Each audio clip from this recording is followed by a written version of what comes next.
Well, Miss Mansfield, you've had a controversial tour of England, ending up, I hear, with being banned in Ireland. Is this right? The Irish were very, very sweet to me. Really, very, very nice. As a matter of fact, on my opening night here at the Webington Country Club in Bristol, I did say thank you to all the wonderful Irish people, and I dedicated a song, When Irish Eyes Are Smiling, to Mr. Joe O'Reilly, who was among the welcoming committee. It's just that the bishop, he wasn't aware of my cabaret act, So the bishop, I hear, in fact, described you as spiritually harmful. What do you think he meant by that? I don't know. I think he's carrying on a bit, don't you?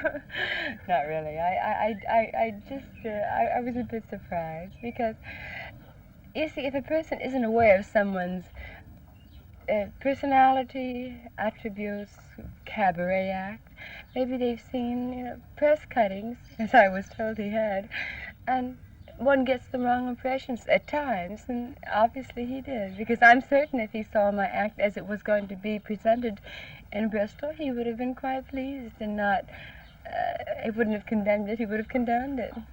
When criticism is made of you, as it was in Ireland, does it worry you in any way? No, the people were fantastic. I was afforded the best and the biggest reception ever given to any dignitary, any visiting dignitary at the airport at Shannon, including kings and queens, motion picture stars, and that was quite a compliment. Upon my arrival in Tralee, there were, I think, 3 blocks lined with people, children throwing flowers and kisses and gifts, women crying with happiness. It sounds, fantastic, but it was true.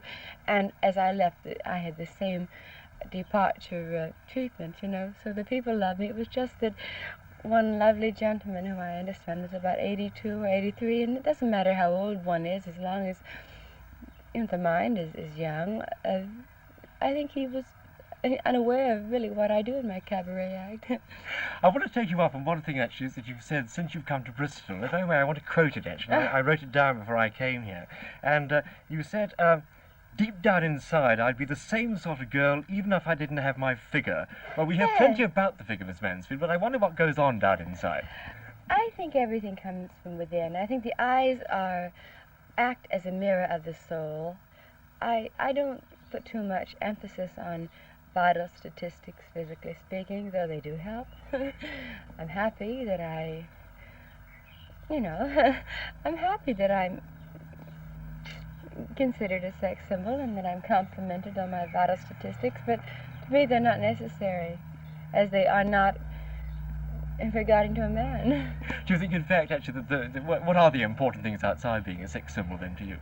Well, to me, I think a soft-spoken person, an elegant, well-educated person, gentleman, lady,